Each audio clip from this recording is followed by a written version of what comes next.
Continuando com o nosso projeto Português Digital, vamos hoje fazer um estudo esquemático de concordância verbal. Serão os assuntos que foram vistos em aulas anteriores. Porém, hoje fiz um resumo para que aquele todo assunto visto anteriormente fosse aqui recordado em apenas 3 videoaulas. Esta sequência, a parte 1, parte 2 e parte 3, engloba praticamente 80% de todo o assunto que nós vimos nas nossas aulas de concordância verbal. No entanto, não importa que você primeiro assista aqui às nossas aulas de concordância verbal através do nosso estudo esquemático, como também através das nossas videoaulas, que foram distribuídos em 13 vídeos, não faz diferença. Tanto faz começar aqui pelo estudo esquemático, como também pelas nossas videoaulas normais de concordância verbal, que está disponível aqui no nosso canal e neste site do YouTube. Vamos então ao nosso estudo esquemático de concordância verbal. Fiz o seguinte esquema. Aqui está um quadro onde tem os casos de concordância, a opção, o verbo no singular ou o verbo no plural, alguma observação que seja necessária e os exemplos. Então, a cada passo, eu vou citar aqui o caso de concordância. Vamos ver se este caso admite verbo no singular ou verbo no plural, ou em ambos os casos, tanto no singular quanto no plural. Se houver alguma observação, será feita aqui neste quadro, seguida de alguns exemplos. Vamos então ao nosso primeiro caso. Sujeito composto formado por palavras de sentidos semelhantes. E o verbo aí fica tanto no singular quanto no plural. Não temos nenhuma observação a fazer, porque é muito simples este caso. Quando o sujeito composto vier formado por palavras de sentidos semelhantes, tanto faz o verbo ficar no singular quanto no plural.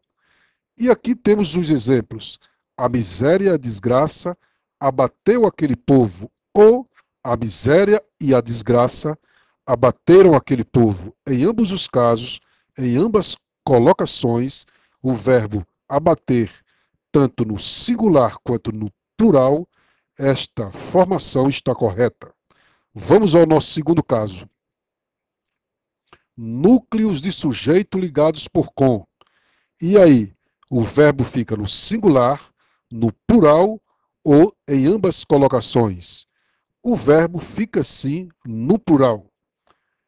Ou então, temos aqui uma observação, ele concorda com o primeiro núcleo. Vamos aos nossos exemplos. O presidente com a sua comitiva já voltou ou voltaram à cidade. Observe os núcleos do sujeito ligado por com. Quem são os núcleos do sujeito? Presidente e comitiva. Estão ligados por com. Então, o verbo vai para o plural ou concorda com o primeiro núcleo. Então, o presidente com a sua comitiva já voltou à cidade.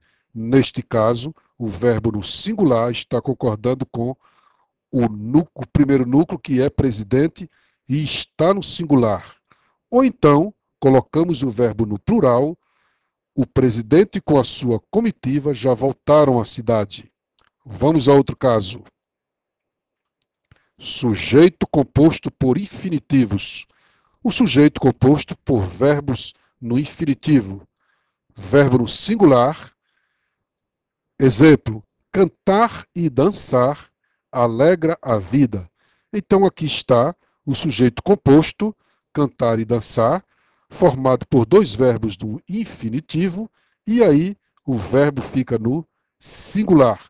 Está aqui o verbo alegrar, que fica no singular. Então, cantar e dançar alegra a vida.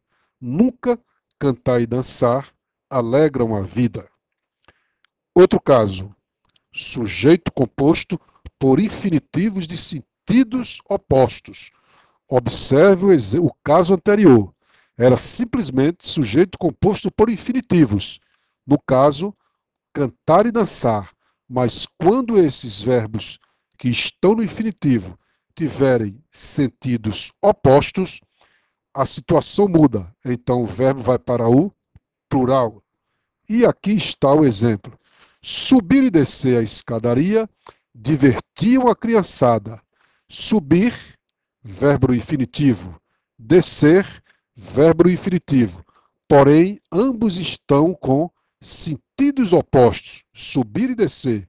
Neste caso, o verbo divertir, ou o verbo de maneira geral, fica no plural. Vamos mais um caso. Haja vista, seguida ou não de preposição, o verbo fica invariável. Aí está o exemplo. Haja vista os últimos pedidos. Então, o verbo haver fica invariável. Haja vista aos últimos pedidos. Aqui está a preposição. Então, o verbo também fica invariável.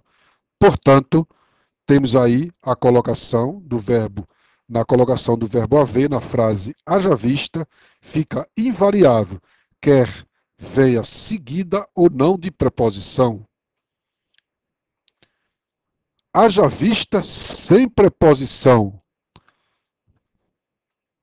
Pode variar o verbo haver. E aí está. Hajam vista os últimos pedidos. Neste caso, o verbo pode variar, que foi o caso aqui do verbo haver, que ficou hajam vista os últimos pedidos. Mais um caso, sujeito composto pós-posto ao verbo. Verbo no plural. Ou concorda com o mais próximo é a nossa observação. E aí está. Ao local do crime, chegou ou chegaram o perito e o delegado. O sujeito composto, o perito e o delegado estão pospostos ao verbo. No caso, o verbo chegar. Neste caso, o verbo vai para o plural, ao local do crime. Chegaram o perito e o delegado, ou então concorda com o mais próximo. Ao local do crime, chegou o perito e o delegado. O verbo chegar, concordando com o núcleo mais próximo, o perito, que está no singular. Mais um caso, sujeito composto anteposto ao verbo. Aqui vimos o sujeito composto pós-posto ao verbo. Aqui temos o sujeito composto anteposto ao verbo. E aí, o verbo também vai para o plural. Todavia, não existe essa exceção de concordar ou não com o mais próximo. Apenas sujeito composto anteposto ao verbo, simplesmente verbo no plural. Aqui está.